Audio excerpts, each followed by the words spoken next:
Comme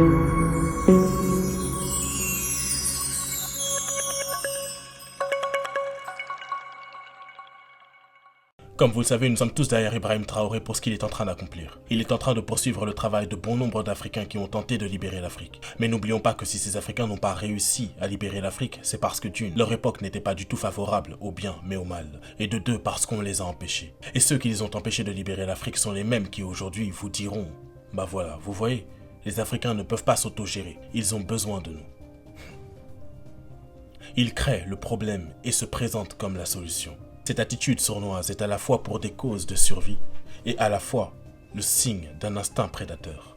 Plusieurs milliers de personnes se sont rassemblées ce matin, place de la Nation à Ouagadougou, mais aussi à Bobo-Dioulasso, à Boromo ou d'autres villes du pays, en soutien au chef de l'État, le capitaine Ibrahim Traoré. Vous ne remarquez pas quelque chose d'incohérent? Nous sommes obligés de nous battre pour notre liberté contre des gens qui pourtant disent tout avoir, être surdéveloppés et ne pas avoir besoin de nous.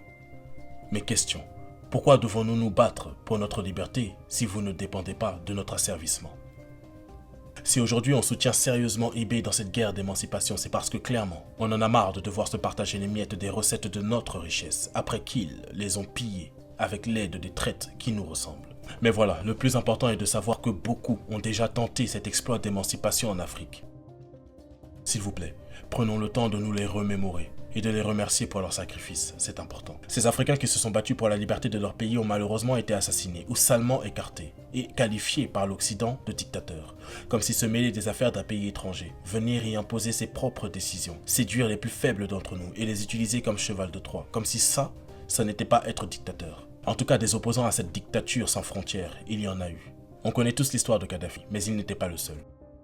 Sankara au Burkina Faso, Lumumba au Congo. Lui, son assassinat a été tellement sauvage. Masséna en Haïti, Bono au Tchad, Biko en Afrique du Sud, et tout cela. On ne nous enseigne pas ça parce que notre esprit se déformatera automatiquement des mensonges des bons gendarmes du monde.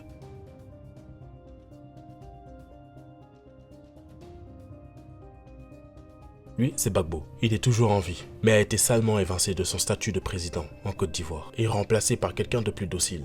Quelqu'un qu'il remercie par des sommes astronomiques et de façon détournée.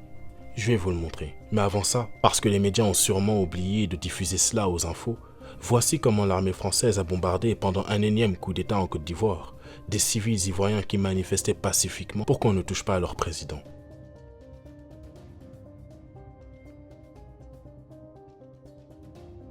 Les racailles ne sont pas toujours ceux qu'ils pointent du doigt, car trop souvent, les accusateurs sont eux-mêmes les malfaiteurs. Et il est temps que la honte change de camp, car pour moi, ce qui est honteux, c'est cette corruption. Ces images, ce financement terroriste, la désinformation, etc. Ne nous laissons plus berner, et n'oublions pas, là où il y a des corrompus, c'est qu'il y a des corrupteurs. Mais le vice, c'est de seulement mettre les projecteurs sur les corrompus, pour manipuler notre opinion, et nous faire croire que de tous les Africains qui existent sur cette terre, il n'y en a pas un seul capable de relever son pays. Pourtant, nous le savons, il y en a eu, et il y en a. eBay en est l'exemple aujourd'hui, et des eBay, c'est-à-dire des êtres bons, insensibles à la corruption ou à toute friandise du mal. Il y en a beaucoup, beaucoup plus que l'on croit. Nous allons réussir. Notre génération est différente. Elle n'échouera pas.